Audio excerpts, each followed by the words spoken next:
에훗 후에는 아낫의 아들 삼갈이 있어 소모는 막대기로 블레셋 사람 600명을 죽였고 그도 이스라엘을 구원하였더라.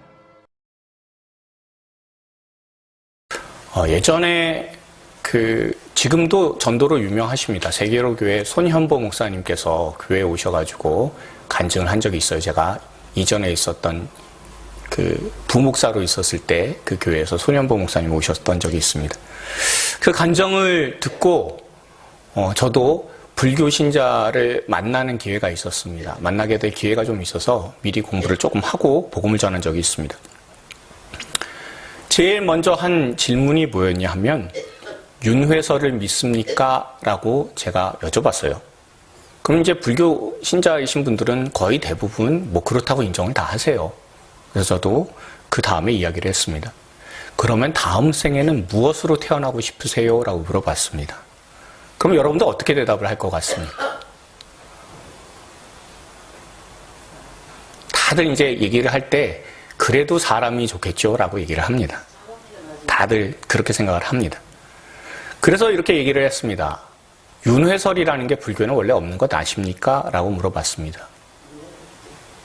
그렇게 물어봤더니 그랬더니 눈을 동그랗게 뜨고 저를 쳐다보시는 거예요. 그래서 제가 이제 그분을 만나기 위해서 공부를 했잖아요. 공부를 해서 이렇게 얘기를 했습니다. 불교의 창시자라고 할 수 있는 석가모니는 단 한 번도 죽은 이후의 내용에 대해서 이야기를 한 적이 없습니다. 대신 이런 얘기를 했습니다. 내가 살아서도 이를 다 모르는데 죽은 이후의 일을 어떻게 알겠느냐라고 얘기를 했습니다. 그리고 세상의 모든 사물은 다 소멸하게 되니 이것을 명심하고 끝까지 수행하라라는 것이 생전의 가르침이었다고 합니다. 그러니 석가모니는 절대 살아서 영혼에 대해서 이야기한 적이 없습니다. 불경에 다 나오는 얘기예요. 그러니까 그 얘기를 하니까 굉장히 충격에 빠지죠. 그리고는 이야기를 했습니다. 이 윤회설이 나온 것은 불교가 아니라 본래는 힌두교입니다. 인도의 카스트 제도, 계급 제도가 있는데 그런데 이 계급 제도가 얼마나 차별이 심한지는 아실 겁니다. 하층민인 사람이 위의 계층인 귀족 계층인 사람한테 대들지 않고 착실하게 열심히 살아가면 다음 생에는 그러면 더 좋은 위치에 귀족으로 태어날 수 있도록 그렇게 하층민들을 다스리기 위해 나온 그런 개념이 윤회설입니다. 이게 윤회설의 시초입니다. 그러니까 선생님께서는 지금까지 불교를 믿으신다고 했지만 사실은 힌두교 믿으셨던 겁니다. 라고 얘기했어요. 그랬더니 자기가 열심히 절에 다니고 불교를 믿었더니 결과가 힌두교 믿었다라는 걸로 되니까 이분은 굉장히 충격을 받으신 거예요. 근데 이제 문제는요. 제가 기도를 덜 해서였는지 아니면 제가 실력이 없어서 그랬을 겁니다. 이분이 마음을 고쳐먹고는 교회를 나오셨다 그러진 않아요. 단 절 다니시는 것은 멈추셨다라는 얘기는 들었습니다. 사람들은 이처럼 자신이 제대로 알지 못하고도 우상 숭배를 한다는 그런 사실을 잘 모릅니다. 그리고 우상 숭배란 본래 사람에게 혼란을 일으켜서 헷갈리게 만들어 놔야 더 잘 빠져들게 됩니다. 사회에 우상이 넘치다는 것은 그것은 사회가 그만큼 혼탁하다라는 것을 의미합니다. 그러니 저와 여러분이 예수 그리스도를 믿고 우리가 진리 가운데 행하게 되었다는 것 얼마나 감사한 일입니까? 우리가 혼란 가운데 있지 않고 오로지 예수 그리스도를 믿고 바른 길 가운데 옳은 길 가운데 갈 수 있도록 그래서 십자가로 자신의 몸을 찢으시고 부수셔서 우리에게 보혈을 흘려주심으로 말미암아 우리가 생명의 길 가게 해주신 그 예수님께 늘 감사하며 나가는 저와 여러분들 될 수 있기를 소망합니다. 아멘. 자, 오늘 본문이요 사사기예요. 이스라엘의 역사상 열왕기 하 시절과 더불어서 가장 혼탁하고 어두운 시기, 곧 우상 숭배가 극심했던 시기가 기록되어 있던 책이 바로 이 사사기입니다. 본래 설교의 순서상으로 따지면요, 오늘 해야 되는 게 디모데 전서입니다. 그런데 다음 주가 종료 주일이고 그리고 고난주간이잖아요. 훌륭한 목사님이라면 어떤 본문을 가지든지 간에 좋은 말씀을 전해 주실 겁니다.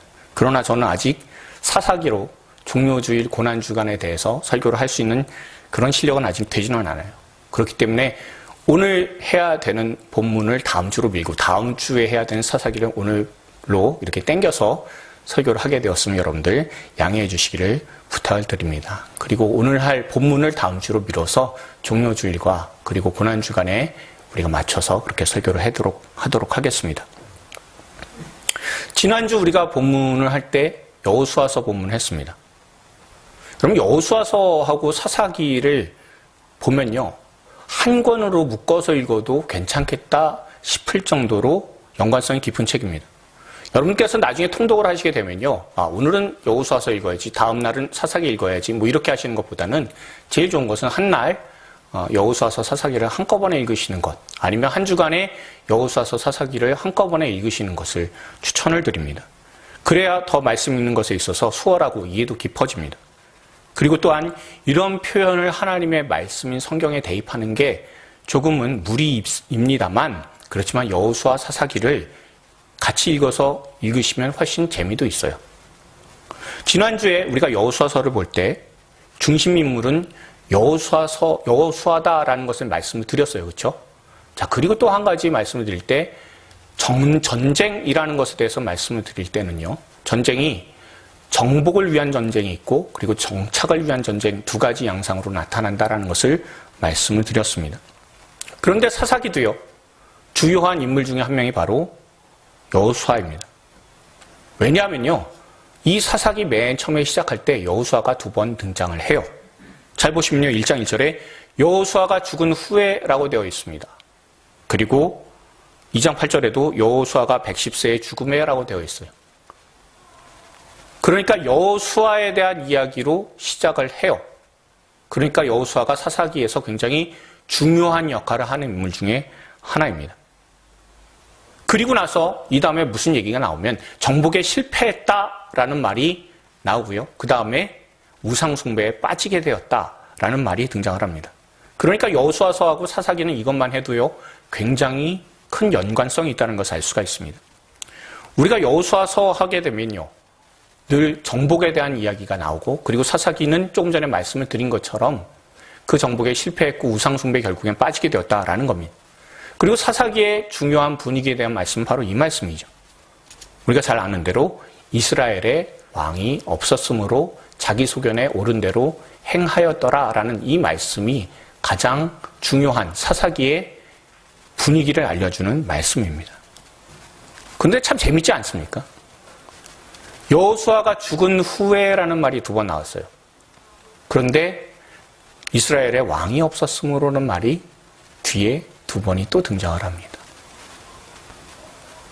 그러니까 성경에서는요, 이런 게 나올 때 의도적으로 기록을 했다라는 것을 우리가 알 수가 있어요. 그러니까 여호수아가 죽은 후에 누군가 중심이 될 사람이 없어서, 그래서 사람들이 모두가 다 우상 숭배에 빠지고 자기 마음대로 행했다, 자기 마음에 시원한 대로 행했다라고 생각을 할 수가 있습니다. 그런데 자기 마음대로 행하는 분위기가 사사기에서 어떤 그런 내용으로 나타나냐면, 오늘 본문 앞에 있는 2장 4절 5절에 이렇게 나와요. 제가 세 번역으로 한번 읽어볼게요. 주님의 천사가 온 이스라엘에게 이 말을 하였을 때 백성들은 큰 소리로 울었다. 그래서 그들이 그 장소의 이름을 보김이라고 부르고 거기에서 주님께 제사를 드렸다라는 겁니다. 다시 말하면 주님의 천사가 나타났어요. 주님의 사자가 나타나서 온 이스라엘 자손에게 하나님의 말씀을 전했더니 사람들이 다 울었습니다. 그리고 울었기 때문에 거기에서 지명이 우는 사람들이라고 하는 보김이라는 그런 지명이 붙었어요. 그리고 거기에 주님께 제사를 드렸다라는 겁니다. 그러면 하나님의 말씀을 듣고 통곡을 했다는 거죠. 그리고 하나님께 회개하면서 제사를 한 것 같아서 그럼 분위기가 괜찮은 것 아니냐라고 우리는 생각할 수가 있습니다. 근데 이때 여호와의 사자가 한 말이 이 말씀입니다. 나는 너희를 이집트에서 끌어내었고 너희 조상들에게 주겠다고 맹세한 땅으로 너희를 이렇게 이끌어들였다. 나는 너희와 맺은 계약을 영원히 깨뜨리지 않으리라고 하였다. 그러므로 너희에게 이 땅 주민과 계약을 맺지 말라고 그들의 제단을 헐어버리라고 하지 않았느냐. 그런데도 너희는 나의 명령을 듣지 않았다. 어찌 이럴 수 있느냐. 내가 다짐한다. 나는 그들을 너희 앞에서 몰아내지 않으리라. 그들은 너희의 잡는 그물이 되고 그들의 신은 너희를 올가매는 올무가 될 것이다. 아멘.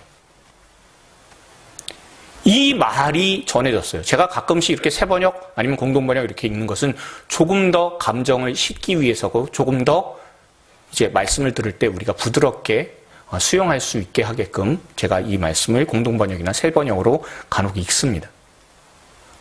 자, 이렇게 여러분들 이 말씀을 주님의 사자가 전했어요. 주님의 사자가 전했는데 그 부분에 대해서 사람들이 울었어요. 울고 나서 제사를 드렸다라는 겁니다. 그러면 이스라엘 백성들이 누구나 정신을 차렸겠구나라고 우리는 생각을 할 수 있습니다.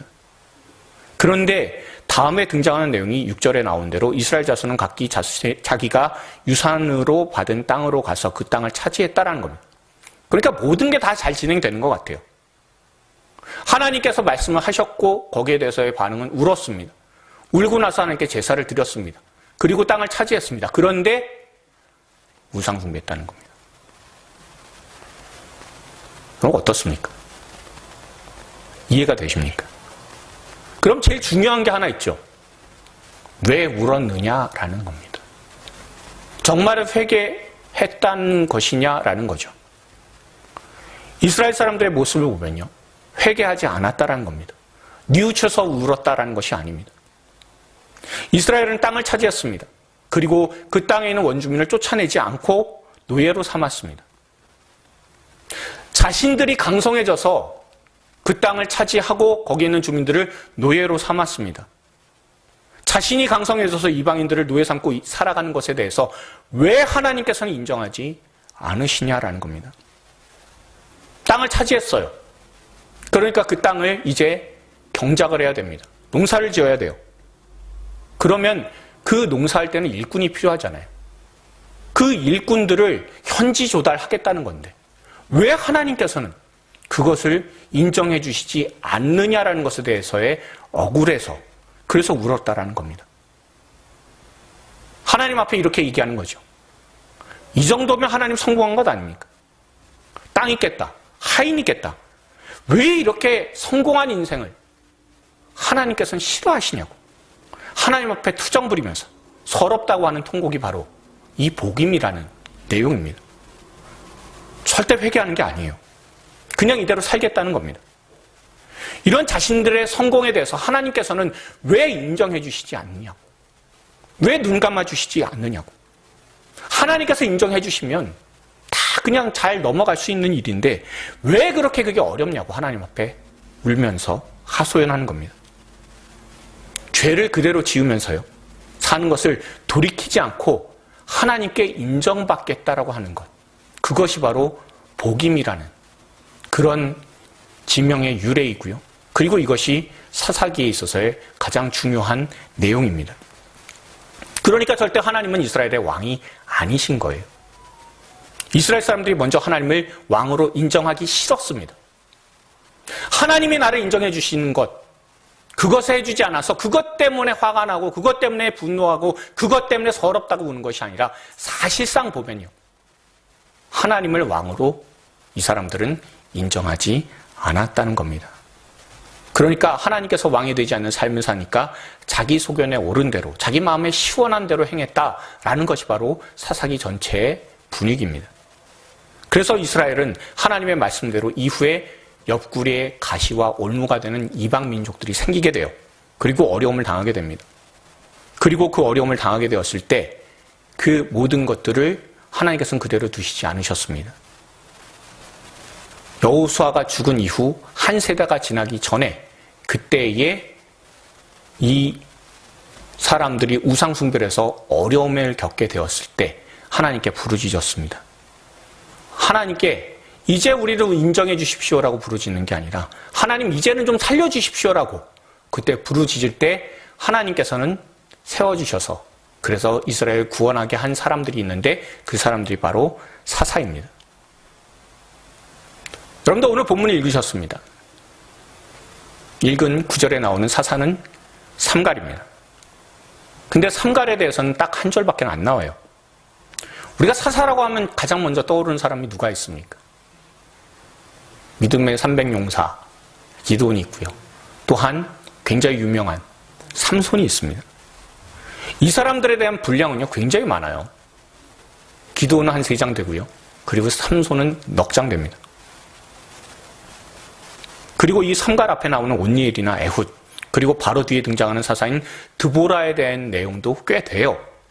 그런데 이 사사 삼갈은 딱 한 절입니다.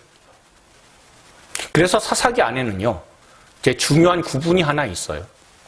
그게 바로 대사사, 소사사 나누는 거거든요. 분량 때문에 나누는 거다라고 생각하시면 돼요. 대사사가 분량이 많은 사람들, 기드온 같은 사람들이에요. 소사사는 오늘 읽은 대로 한 절, 두 절 나오는 사람들입니다.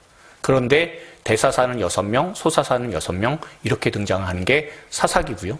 그리고 사사기를 또 나눌 때 전기, 후기 나누게 돼요. 전기, 후기를 나누는 사람의 기준은 9장에 나오는 아비멜렉입니다. 이 아비멜렉을 중심으로 해서 앞쪽에 나오는 사사가 전기사사라고 통상 칭하고요. 그리고 뒤에 나오는 사람은 후기사사라고 해요. 그러면 삼갈은 어떤 구분에 들어가느냐라고 한다면 전기소사사에 해당하는 사람이 바로 이 삼갈입니다. 그러면요, 무슨 차이가 있냐라고 하면 분량의 차이도 있지만 전기에 나온 사사들 같은 경우는 이런 내용이 꼭 등장을 해요. 이스라엘을 구원하였더라, 아니면 몇 년 동안 태평하였더라, 평온하였더라는 내용이 꼭 등장을 하는 사람들이 전기사사입니다. 그래서 우리가 삼갈에 대한 이야기를 읽었을 때도 그도 이스라엘을 구원하였더라라는 긍정적인 내용이 등장이 되는 겁니다. 그런데 삼갈이요, 어떤 사사인지에 대해서는 오늘 본문 한 절로는 굉장히 부족하잖아요. 그럼 삼갈이 또 어디서 나오느냐라고 하면 뒤에 한 절 나오기는 해요. 그게 바로 5장 6절입니다. 아나세 아들 삼갈의 날에 또는 야엘의 날에는 대로가 비었고 길의 행인들은 오솔길로 다녔도다라는 말씀입니다. 여기 외에는 삼갈이 등장을 하지는 않아요. 오늘 본문하고요. 그리고 요 내용, 사사기 5장 6절의 내용은요, 삼갈이 사사로 세워질 당시의 분위기가 얼마나 험악했는지를 알 수 있는 것만 우리가 이 구절을 통해서 확인할 수 있어요. 그 외에는 삼갈에 대해서 알 수 있는 것이 별로 없습니다. 우리가 사사기를 보면서요, 사사라는 사람들이 굉장히 부족한 사람들이 많아요. 그런데 그 부족한 사람들이 있는데 그 중에서도 삼갈은 정보마저도 부족한 사람입니다. 그러니까 우리가 깊이 묵상을 해야 돼요. 우리가 묵상하면서 알고자 노력해야 그나마 조금이라도 알 수 있는 사람이 바로 이 삼갈이라는 사람입니다. 그러니 하나님께서 주신 말씀 가운데 사사 삼갈에 대해서 우리가 어떤 사람인지 그냥 지나쳐서는 안 된다는 겁니다. 하지만 모든 중요한 정보는요, 오늘 본문 31절 다 알려주고 있습니다. 우리 31절 다시 한번 읽어볼까요? 여러분들의 성경책을 통해서 우리 다시 한번 31절 읽겠습니다. 에훗 후에는 아나세 아들 삼갈이 있어 소모는 막대기로 블레셋 사람 600명을 죽였고 그도 이스라엘을 구원하였더라. 아멘. 여기서 우리가 알 수 있는 그런 내용이 뭐가 있습니까? 우선 이름이 있죠. 삼갈입니다. 삼갈 이름의 뜻은요, 칼이라고 해요. 제가 칼이다라고 말씀 안 드리는 건요, 불명확해서 그렇습니다. 그리고 활동한 지역이 어디일까요? 대적 보면 나오죠. 대적이 누구랑 싸웠습니까? 블레셋 사람하고 싸웠어요. 왜 지도를 여러분들 보시면 그러면 블레셋이 어디 있는지 보이십니다. 그렇죠? 여러분들 좌측 밑에 블레셋이 자리 잡고 있는 지역이 바로 저 지역입니다. 그러면 삼갈이 이 블레셋하고 싸웠다라고 한다면 그러면 아마도 유다 지파 내지는 시므온 지파였을 가능성이 높다라는 겁니다. 그런데 우리가 주목해야 되는 게 있다면 이 삼갈이 어떤 사람이냐라고 하면 누구의 아들이에요? 아낫의 아들이에요. 아낫이라고 하는 말은 본래 히브리어가 아닙니다. 가나안 사람들이 쓰는 말이에요. 아낫이라고 하면 응답이라는 뜻이 있다고도 해요. 근데 정확하지 않아요. 근데 이 아낫이라고 하는 말은요, 가나안 우상인 바알이 있잖아요. 근데 바알이 여러 아내를 두고 있는 걸로 그들의 우상 신화에 나와 있어요. 그런데 그 바알의 아내 중 하나가 바로 아낫입니다. 그리고 아낫은요, 전쟁의 여신을 의미를 해요. 그러면 아낫의 아들이라고 하면 어떤 뜻이겠습니까? 그 집안이 바로 우상숭배자의 집안에서 태어났거나 아니면 이 삼갈도 우상숭배자였을 가능성이 높습니다. 이런 사람 한 명 더 있죠. 우리가 잘 아는 대로 아브라함이 있습니다. 여호수아 24장 2절에 이렇게 되어 있죠. 여호수아가 모든 백성에게 이르되 이스라엘의 하나님 여호와께서 이같이 말씀하시기를 옛적에 너희의 조상들 곧 아브라함의 아버지 나홀의 아버지 데라가 강저 쪽에 거주하여 다른 신들을 섬겼으나 라고 되어 있습니다. 믿음의 조상 아브라함도 맨 처음에 출발이 그 집안이 우상숭배자의 집안이다라는 겁니다. 이런 분위기와 똑같은 사람 중에 한 명이 바로 이 삼갈이라고 하는 사람입니다. 전체적으로 보았을 때요, 사회적인 분위기 자체가 우상숭배를 열심히 하는 이스라엘입니다. 그리고 그 분위기의 집안에서 또한 태어난 사람이 이 삼갈입니다. 제가 아는 목사님 중에서요, 이름을 개명하신 분이 한 분 있어요. 개명 전에 이름이 뭐였냐 하면 김태평이라는 이름이었습니다. 이 김태평이라고 하는 이름이요, 점장이가 지어졌대요. 점을 보니까 단명할 거래요. 그래서 이름을 태평수에서 따서 태평이라고 지었다고 합니다. 그러니까 이 목사님의 부모님도 사실은 우상을 섬기고 미신을 믿었던 사람입니다. 그래서 태평이라는 이름을 붙였습니다. 근데 은혜를 받게 되었어요. 자, 은혜를 받게 되니까 자신의 이름이 태평이라는 것이 너무 싫은 거예요. 우상숭배를 하는 이름이잖아요. 그러니까 그 이름이 싫어서 그래서 이름을 바울로 바꿨어요.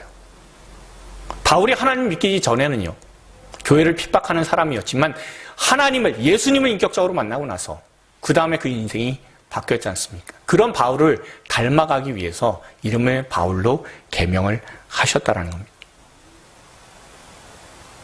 이런 삼갈 집안의 분위기가 바로 이런 우상 집안의 분위기였다라는 것을 여러분 생각하시면 됩니다. 근데 조금 전에도 말씀을 드린 것처럼 삼갈이라고 하는 이름의 뜻은요, 칼이에요. 자, 칼인데 그가 가진 무기가 뭔지 한번 보십시오. 무엇입니까? 예, 소모는 막대기요. 이름은 칼, 근데 현실적으로 갖고 있는 무기는 소모는 막대기입니다.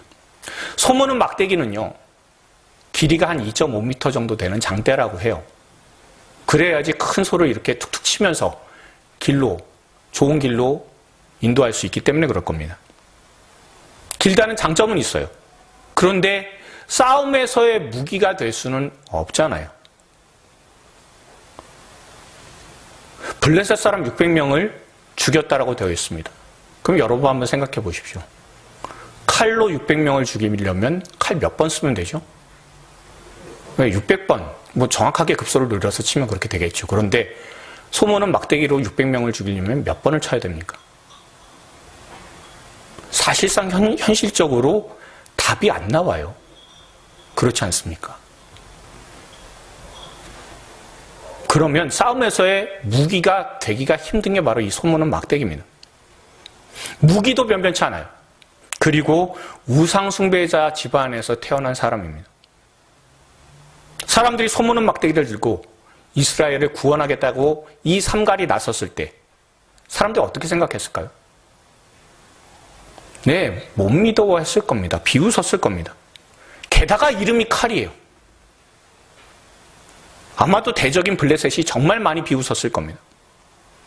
여러분, 바로 앞에 있는 사사가 누구냐면 에웃이거든요. 이 에웃은요, 지파가 베냐민이에요. 벤이라는 말은 아들이라는 뜻이고요. 야민이라는 말은 오른손입니다. 그러니까 오른손의 아들이죠. 그러니까 베냐민 지파라고 했을 땐 오른손의 아들의 지파예요. 그러면 이 오른손은 우리가 잘 아는 대로 나의 의로운 오른손으로 너희를 붙들리라라고 하신 그 말씀을 우리가 잘 알잖아요. 그러니까 오른손은 다시 말하면 능력의 손입니다. 그러니까 베냐민 지파라고 했을 땐 능력의 아들이란 뜻이 돼요, 사실은요. 그런데 이 에웃의 특징이 하나 있습니다. 왼손잡이에요. 아니, 베냐민 지파에서 사사가 나왔는데 왼손잡이에요. 더 놀라운 것은 뭐냐면 왜 왼손잡이가 되었느냐 하면 이 사람이 바로 그냥 단순한 왼손잡이가 아니라 오른손 장애인이어서 그래요. 생각해 보십시오. 오른손 아들, 능력의 아들이란 그 지파에서 사사가 나왔는데 오른손을 못 쓰는 장애인입니다. 그런데 그 에웃으로 하나님께서는 이스라엘 구원자를 삼으셨습니다. 똑같지 않습니까? 삼갈도요. 그 이름이 칼이에요. 근데 무기는 소모는 장대입니다. 기가 막힌 상황 아닙니까?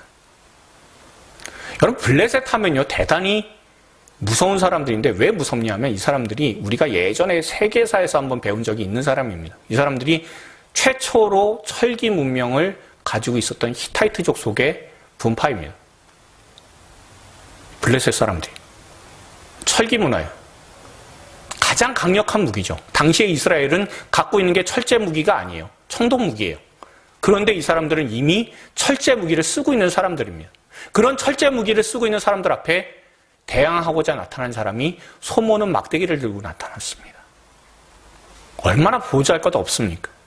그런데 하나님께서는 이 삼가를 이스라엘을 구원하는 사사로 삼으신 겁니다. 제가 만약 그 당시에 삼가를 보았다면 저는 하나님 앞에 이렇게 대들었을 겁니다. 하나님, 저런 사람도 쓰세요?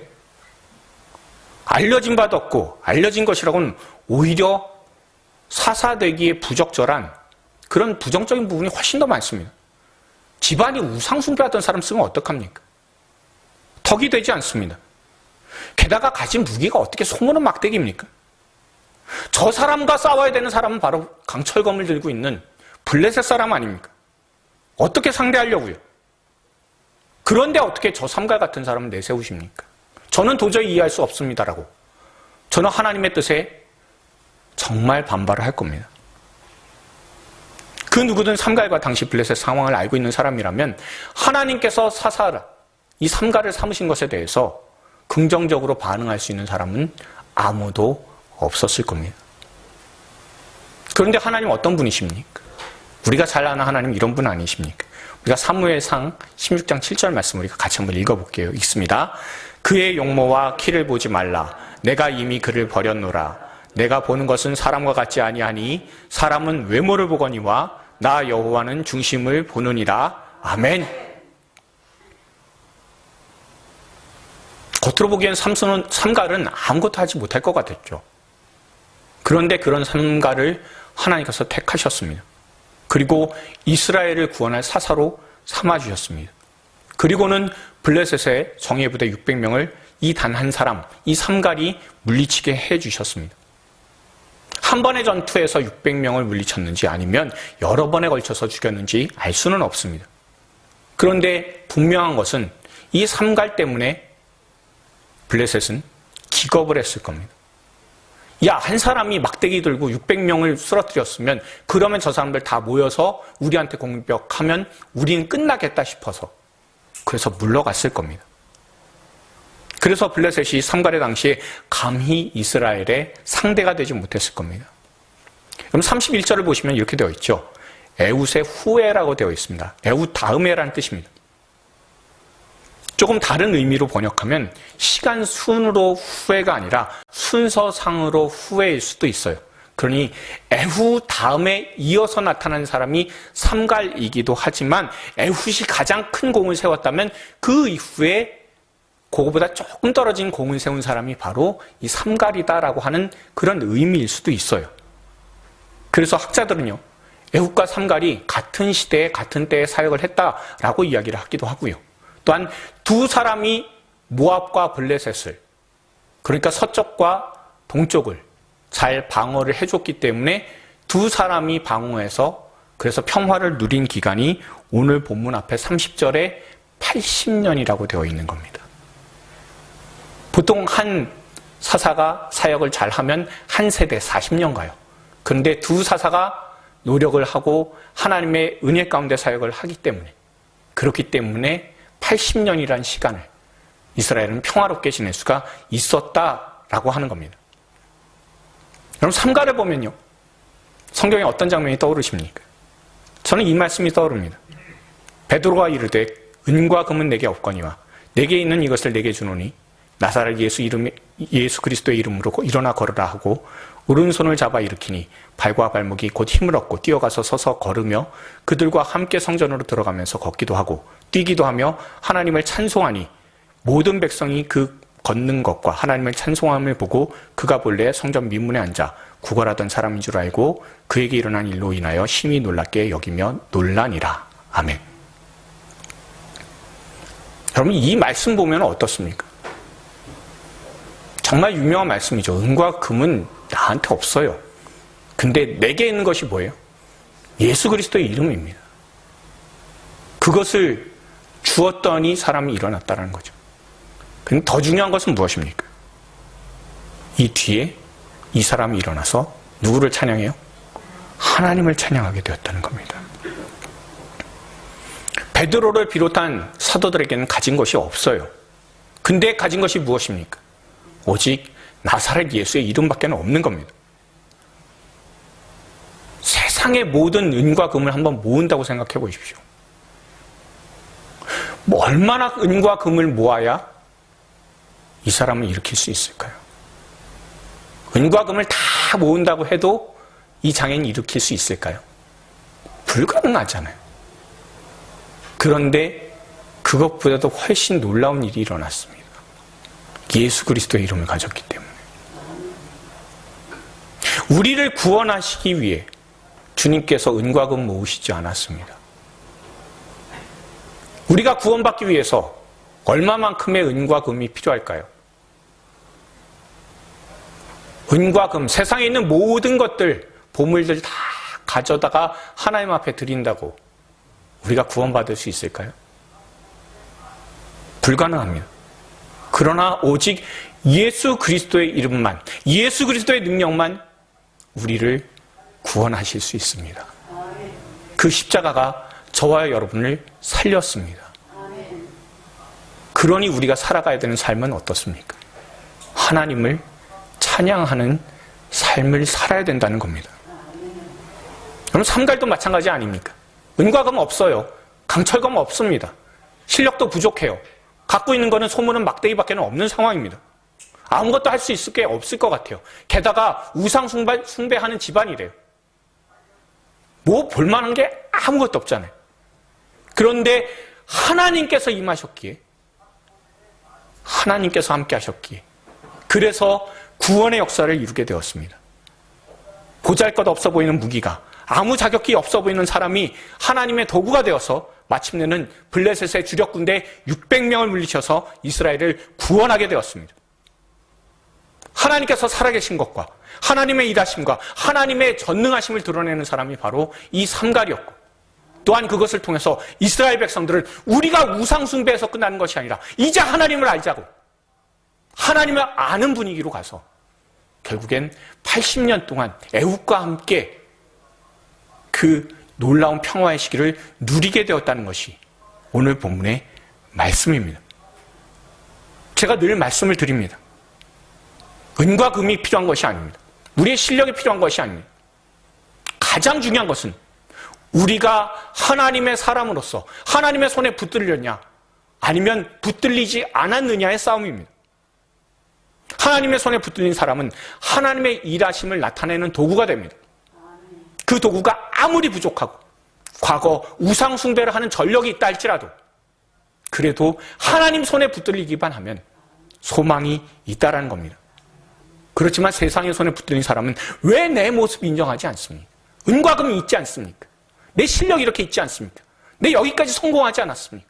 근데 왜 인정하지 않아 주시는 겁니까? 라고 하나님 앞에 그저 울 수밖에 없는 그런 형편의 사람들이 되며, 또한 하나님의 뜻에 따라서 살지 못하고 오히려 자기 마음에 따라 시원한 대로, 자기 소견에 옳은 대로 행하는 사람이 될 수밖에 없음을 우리가 사사기의 삼가를 통해서 깨닫게 됩니다. 저와 여러분이 가장 원하는 것이 무엇입니까? 하나님의 일하심을 매일같이 체험하기를 여러분들 바라지 않으십니까? 우리가 이 삼갈의 내용을 통해서 하나님께서 사용하시는 사람은 그가 어떤 배경을 가졌든지 어떤 실력을 가졌든지 개의치 않으신다라는 겁니다. 하나님께서 사용하시는 사람은 실력이 있거나 강한 사람이 아니라 연약하고 부족한 사람을 쓰실 때가 많다라는 겁니다. 왜요? 연약하고 부족한 사람 쓰면 장점이 하나 있어요. 저 같은 사람이. 제가 무엇인가를 해도 그게 제가 한 것이 아니다라는 걸 알아요. 실력이 있는 사람들은 자신의 능력이 있다는 것을 알고 하나님을 잊어버리게 되는 경우들이 있습니다. 그러나 연약한 사람들의 장점이 하나 있어요. 내가 한 거 아니라는 거 압니다. 그리고 하나님의 은혜라는 것도 압니다. 하나님의 은혜라는 것을 알기 때문에 하나님 손에 붙들려야만 내가 살 수 있다는 것, 그것을 알고 있습니다. 삼갈처럼 자기 자신이 이전에 하나님의 말씀을 등지고 세상에 더 가까운 사람으로 살았다 할지라도 하나님의 말씀에 조금이라도 반응하고 하나님의 마음에 조금이라도 합한 부분이 있다면 하나님께서는 쓰신다라는 것을 우리가 이 말씀을 통해서 깨닫습니다. 우리가 우리 자신과 또한 우리 자녀들을 놓고 기도할 때 정말 끝까지 기도해야 되는 것이 있다면 하나님께서 어떻게 사용할지 모르신다라는 것을 알고 기도하실 수 있길 바랍니다. 지금의 기준, 세상의 기준으로 보면 부족해 보이고 연약해 보일 수도 있어요. 때로는 교회도 제대로 다니지 않아서 걱정을 일으키는 자녀일 수도 있고 나 자신의 믿음의 연약함 때문에 실망할 때도 있습니다. 어떨 때는 이런 연약한 믿음을 유산으로 물려주는 것 같아서 미안할 때도 있어요. 그렇지만 하나님께서 어떻게 사용하실지 모르니 소망을 가지고 하나님 앞에 기도하실 수 있길 바랍니다. 하나님, 우리 자녀를 또한 저를 하나님의 도구가 되게 해달라고. 비록 소모는 막대기같이 초라한 실력 갖고 있지만 하나님 손에 붙들어 주시면 된다고. 하나님께서 손에 붙들어 주시면 그러면 하나님의 능력을 드러내고 하나님을 찬양하는 도구가 될 것이니 하나님께서 손에 붙들어 주셔서 사용해달라고. 그렇게 믿음으로 기도하실 수 있는 저와 여러분들 다 될 수 있기를 바랍니다. 삼갈처럼 부족해 보이지만 그래도 하나님, 제가 하나님의 손에 붙들려 있다는 걸 믿게 하여 주시고 또한 하나님께서 붙들고 쓰시면 된다라는 것을 우리가 알고 제가 알고 이렇게 저 자신을 놓고 우리 자녀들을 놓고 기도하오니 하나님 사용하여 주시옵소서라고 늘 기도하며 그 믿음으로 하나님께 나아가는 저와 여러분들 다 될 수 있기를 주님의 이름으로 축원드립니다. 우리 같이 이렇게 따라해 보셨으면 좋겠습니다. 하나님의 손에만 붙들려 삽시다. 우리 주변에 계신 분들한테 한 번 더 이렇게 권면해 주실 부탁을 드립니다. 주님의 일하심을 기대합시다. 자, 한 번만 더요. 하나님께서 당신을 붙들고 계십니다. 꼭 믿으면서 하나님의 선하심, 하나님의 일하심, 하나님께서 붙드시는 사람으로서의 하나님의 일하심을 체험할 수 있는 저와 여러분들 다 될 수 있기를 주님의 이름으로 축원드립니다.